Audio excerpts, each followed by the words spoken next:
type of cancer, which was Hodgkin's lymphoma. It's cancer of the lymph nodes. ഈ Hodgkin's ലിംഫോമയെ കുറിച്ച് ഒരു ഇൻഫർമേഷനും online available അല്ലായിരുന്നു. പിന്നെ അത് ഇന്റർനെറ്റ് GPRS ആയിരുന്നു.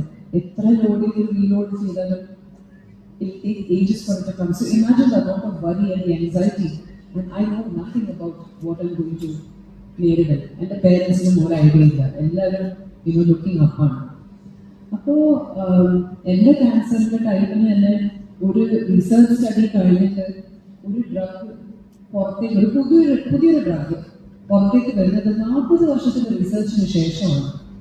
ആൻഡ് ഇൻഫാക്ട് ആ പൊട്ടിക്കൽ ഞാൻ UCLA പോയിട്ട് ഒരു ക്ലിനിക്കൽ സ്റ്റഡിയുടെ ഭാഗമായി 2014 എല്ലാ ട്രീറ്റ്മെന്റ്സും ഫെയിൽ ആയപ്പോൾ അതൊരു മിറക്കിളായിരുന്നു. അതൊരു ലോങ് സ്റ്റോറിയാണ്, I not repeating it here.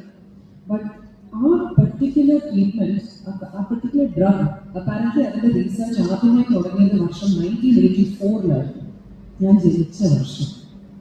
അപ്പം sometimes I think about it. ഇത്രയും കാലം എൻ്റെ കൂടെ തന്നെ എങ്ങനെയോ ആ ഡ്രഗിന്റെ research was also moving forward and somehow I was destined to receive it.